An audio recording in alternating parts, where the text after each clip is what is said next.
Energy ऊपर accident हो गले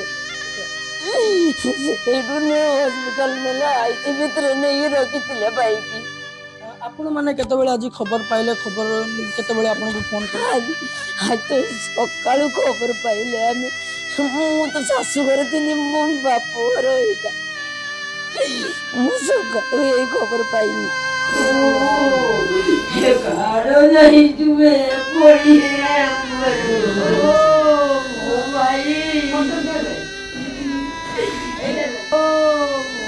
कांत कुबाड़ी फाटी पड़ी घर भाई मृत्यु खबर शुणी धैर्य धरी पारुनी भौणी कांदी कांदी प्रश्न करुछि मो भाई को किए नहीं गला से तो कटक बड़ डाक्तरखाना को चिकित्सा पाई जाइथिला एमिति केमिति हेला परिवार लोकंको दुख देखि दौड़ी आसिछंती पाख पड़ोसी टिके सहारा पालटिबा पाई। दर्शक बंधु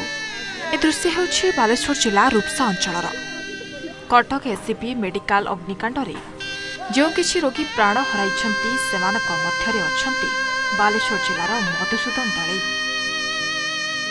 एमएलए आछंती आ सब गाँव समस्त आछंती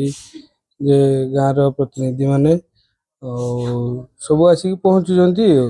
अच्छा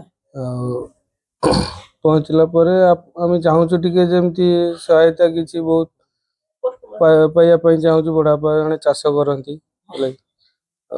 सरकार सहायता चलिए चाहूँ सड़क उपर एक्सीडेंट होते बालेश्वर नेलु बालेश्वर पर कटक रेफर है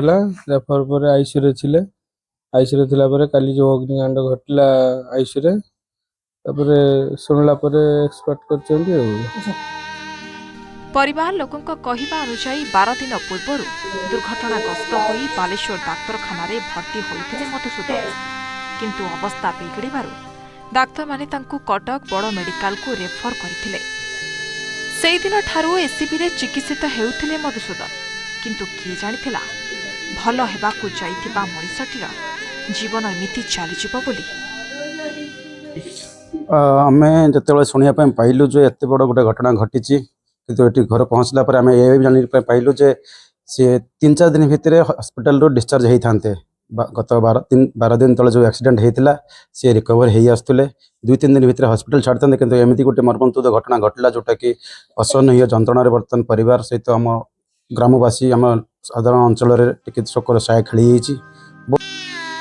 गतकाली राति रे Cuttack SCB medical trauma ICU रे भयंकर अग्निकांड घटी 10 जन रोगींकर मृत्यु हो जाइछि सेमानक भितरे थिले मधुसूदन। भयावह अग्निकांड जहाँ 10 जनकर वर्तमान सुधा प्राण नहीं जाइछि सेथिरे मधुसूदन दळे जे बालेश्वर रूपसा अंचल दुर्घटनाग्रस्त होई सुस्थ होगा जाइतिले एवं दुर्भाग्यवशत आज तांकर देहांत घटिछि परिवार संपूर्ण भाव में सुकर छाया खेली जाइछि। बालेश्वर चंद्रकांत जना।